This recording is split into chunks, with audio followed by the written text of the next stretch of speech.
everybody, it's Catherine from My Pippy Style, and today I have a little bit of a school-related thing to talk to you guys about, and I don't mean to stress you out by doing this early. I just, as a person, prefer to have my stuff out earlier so that I can think about it ahead of time and plan.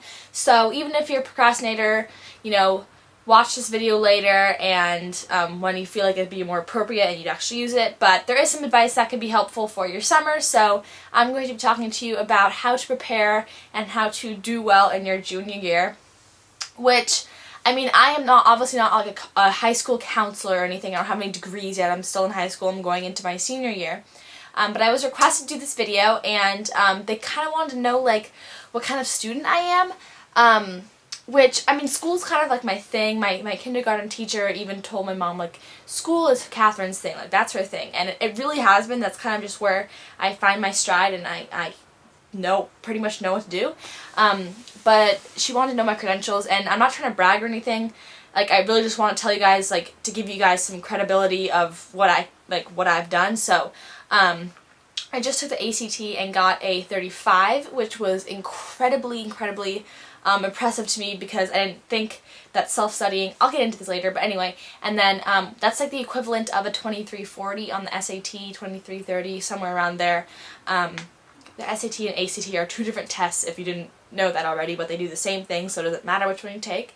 And then I have a 4.0 unweighted GPA, and my weighted is, I haven't actually calculated it, but it's somewhere around maybe 4.2, I don't exactly know, but let's just keep it there. And to get to that sort of point, you kind of need to have consistency with your freshman and sophomore year, but junior year is something that colleges look at very closely. It's a year you can do a lot with because you have more available to you. Okay, so overall, junior year people always stress out about, but for me it was a very smooth year. I wouldn't put it, the stress level wasn't that much higher than freshman or sophomore year. I think if you've been putting in the work and doing your best in all your classes freshman and sophomore year, it won't feel that different to me. My AP classes, I took only AP Spanish and AP Bio just because there aren't that many, we don't offer AP English junior year, we don't offer AP Math junior year, we only offer AP US History, which I really did not want to take, and so those two were the ones that I thought I would like to take. But I mean, I didn't feel the AP classes were that much harder than the other classes I was taking. So, I think as long as you put in the work earlier, it can be smooth for you. Don't overhype it in your mind just because you know it probably will be stressful, because I didn't do that and I turned out fine. I'm really not, regretting my junior year at all. And when you're doing course selection, I'm not sure if you've already selected your courses or maybe you can change them in the fall, but for me, I selected my courses spring of sophomore year for my junior year, and I took the classes that I wanted to take. I really like bio, so I took AP Bio. I'm a language person, I'm very good at language, so I took AP Spanish. I stayed in the math lane that I was in. I, took English honors because I like to write, and I think I want to develop my writing skills more because that's very helpful in the future. I took band because I love band. I took jazz band. I took work experience, which is an after-school class that gave me credit for volunteering. I took, what else? I took normal history because I really do not have a passion for AP US. I mean, I don't have a passion for history, and I don't find it that interesting. So, I definitely could feasibly have gotten an A in APUSH, but I did not want to do the work. I would not have been enjoying myself, and I really loved being in US history. It was kind of like a breath of fresh air, and the people in that class were just very comforting. The teacher was hilarious, so I'm not regretting that decision at all. But take the classes you want to take, not the classes you just want the weight of the grade in, because if you just take it for that reason, it's not going to be enjoyable for you, and that's probably part of the reason it was such an easy year, because I loved all my teachers, and I loved all my classes, and I didn't really have a major complaint about any class.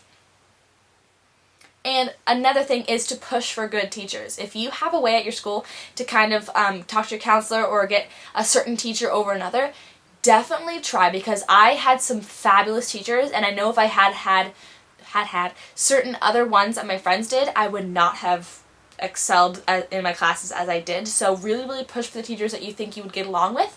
Also because rec letters are during this time. The spring of your junior year, you will ask for a rec letter. So this is something you should work on right as soon as you get into school, is building a relationship with your teachers. And just off the block you might say, I don't like the teacher, but still treat them with respect and do your best work in that class and come to them for help and ask questions in class. Teachers need all sorts of students, so if you're a shyer student and not as more of outgoing, just do your good work and hopefully the teacher will notice that.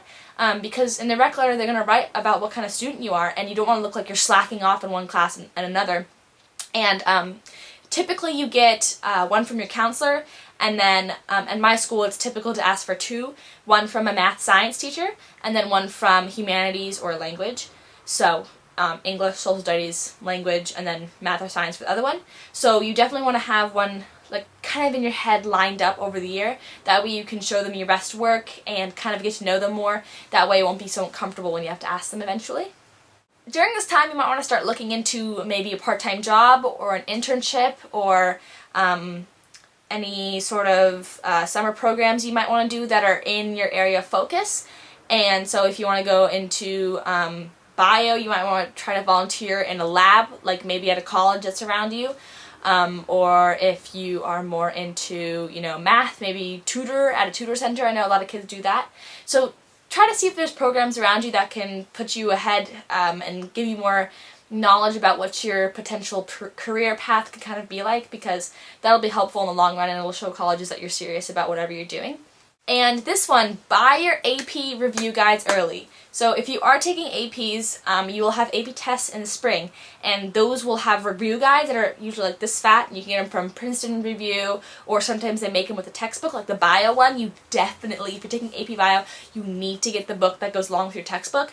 That's an AP review guide, and get it in the beginning of the year. Don't get it a couple months before the test, get it in the beginning of the year, because per section, as you're going through the material in class and you have tests, they will also have sections that go over all of the basic, like the summary information of all of it, and have self-quizzes. So if you go through it as you're going through school, you can kind of self-test yourself before the actual test and see if you're keeping up to date with what the AP board thinks that you should be learning right now. So that's good. Always buy them early.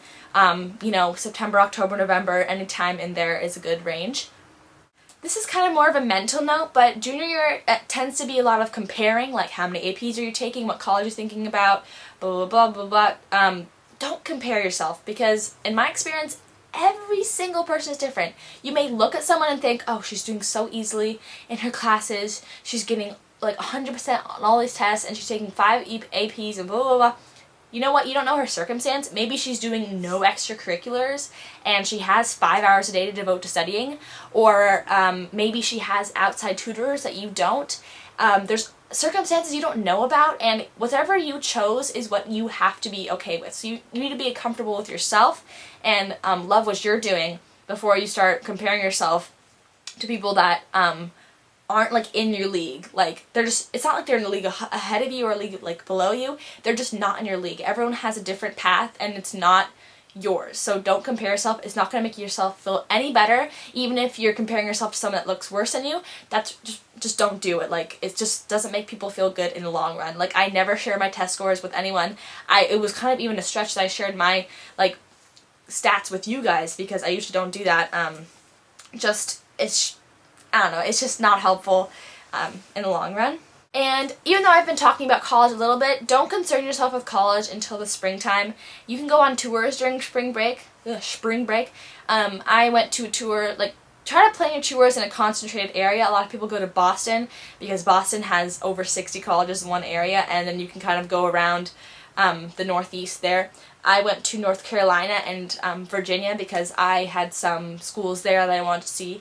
But basically, just don't think about college too much. Do your work, do what's good for you, take your standardized tests, and push yourself in those, and don't be thinking quite about it might be good to have NYU's average SAT score is like a 2050, which I don't know what it is. Actually, I have no idea. Do not trust me on that one. But just don't be thinking about it too much, but have kind of like a target goal in mind. Like, maybe I want to push for this school, so always have that in mind. Like, I really want to go to Stanford, and I'm going to put these classes here. I put them first because I know I need to do work for Stanford because that's my goal. But don't stress out about college because you have a ways to go until you actually need to stress out about college. Consistent sleep. People end up doing crazy sleep things in junior year, like not starting your homework till 11 p.m. and waking up at 4 a.m. to finish an essay and doing pulling all-nighters.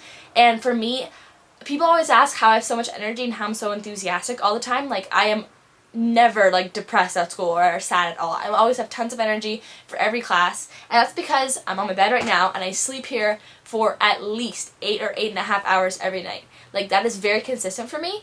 I like, even without my alarm, I would wake up at the same time every morning because that is like how much my body knows me to get. And there would be nights that I would get 7, but because I'd have such consistent sleep up to that point, it wouldn't affect me that much. And I can tell you that I did take AV Bio, and I learned that the chemicals in your brain that have to do with sleep, when you're doing work past your bedtime of like 10 p.m., they are just pushing your brain to go to sleep. So you're not doing your best work or even decent work at all when you're pushing yourself up to that point. And no, when you're watching and you're saying, oh, I do all my work at midnight and I get fine grades.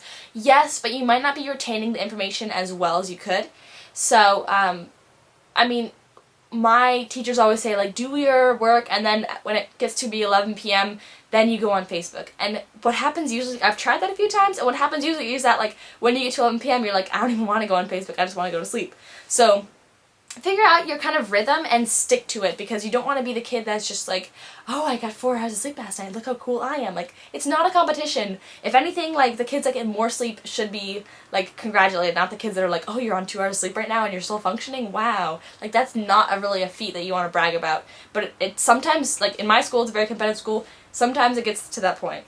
Junior year can get kind of monotonous, and you can kind of lose focus and power, so I would say always have things planned out that you can look forward to. So like a break, spring break, Thanksgiving break, those kind of things, always like have those planned out, like maybe know what you're doing then so you can have like something to look forward to and push to. Friends, there's always prom in the spring.